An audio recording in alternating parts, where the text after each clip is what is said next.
Salut tout le monde, bienvenue dans Le Trap. Et aujourd'hui, on va s'intéresser au nouvel album de A$AP Rocky. En 2015 sort At Long Last A$AP, le deuxième album studio de A$AP Rocky qui reçoit une critique mitigée du public. À partir de 2015, A$AP ne produit plus rien, mais il apparaît quand même en featuring chez d'autres artistes, ce qui montre qu'il est pas mort.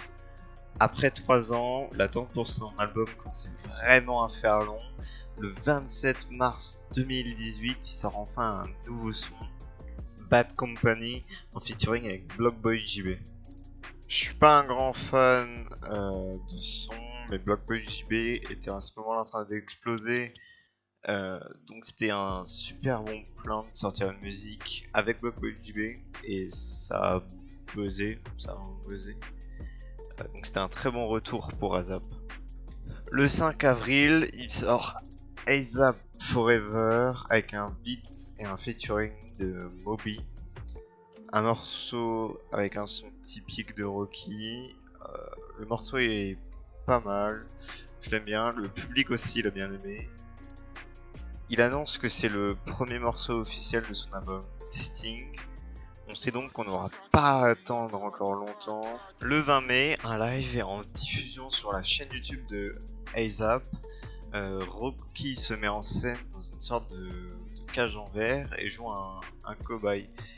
À un moment du live, deux personnes sont collées sur une vitre avec leurs doigts et on peut lire 25-5, donc le 25 mai, et on sait donc que l'album allait sortir le 25 mai.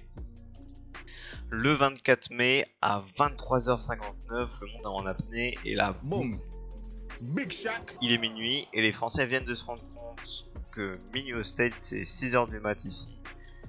Mais du coup, maintenant il est 23h59 aux States, le monde est en apnée et là, Boom. Big Shaq. minuit, Testing sort contenant 15 tracks avec pour un temps d'écoute de 52 minutes. Le premier truc à analyser avant la musique, c'est la tracklist de l'album. Ici, elle contient 15 tracks, donc c'est plutôt généreux, c'est plutôt sympathique. En premier, on a Distorted Records, on avait déjà un peu entendu sur le live de A$AP. Puis on a A$AP Forever, mais cette fois c'est une nouvelle version, c'est un remix avec T.I. et Kid Cudi en plus. On a ensuite Tony Tone et Fuck Sleep en featuring avec FKA Twigs, puis Praise the Lord avec Skepta, suivi de Drops avec Kodak Black. Puis elle est suivie de ce que j'appelle la deuxième partie de l'album, contenant des feats avec Juicy J, French Montana, Blockboy et Frank Ocean.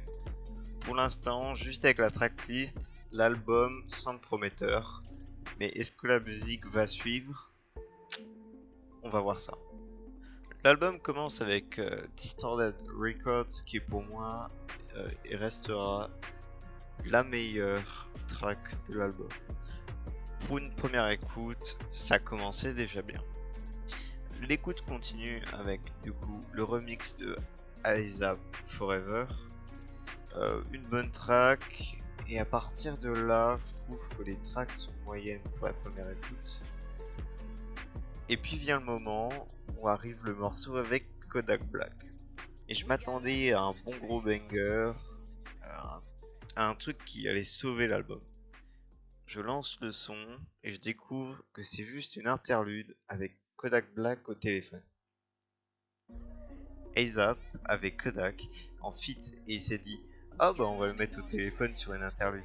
Et le pire, c'est que l'interlude est bien, mais vu que Kodak parle dessus, ça gâche tout. Allô? Tu as reçu les photos? A$AP Rocky. Ça marche? Le reste de l'album sonne moyen. On s'endort un peu vu le manque de banger. On a donc un résultat plutôt moyen pour la première écoute. À la deuxième écoute, j'ai eu le même ressenti que la troisième, que la quatrième, que la cinquième. Donc il n'y a pas besoin de parler des autres, on va juste parler de la deuxième. Donc quand j'ai écouté pour la deuxième fois, je trouvais du coup toujours que l'album commençait bien. Mais cette fois, j'ai plus aimé toutes celles toutes les musiques qui étaient avant l'interlude. Je trouvais qu'elles sonnaient plutôt pas mal. Après, bien sûr, il y a l'interlude qui est juste horrible. C'est le pire affront de cet album, de tout A$AP Rocky. Et je trouve que du coup, après l'interlude, elles sont moyennes. Mon avis, il a pas vraiment changé sur l'album au fil des écoutes, à part que je préférais le début. Mais ça reste toujours moyen. Pour 3 ans, ça valait pas tant que ça le coup. Donc mon verdict pour cet album est qu'il reçoit la note de Kodak au téléphone sur 20.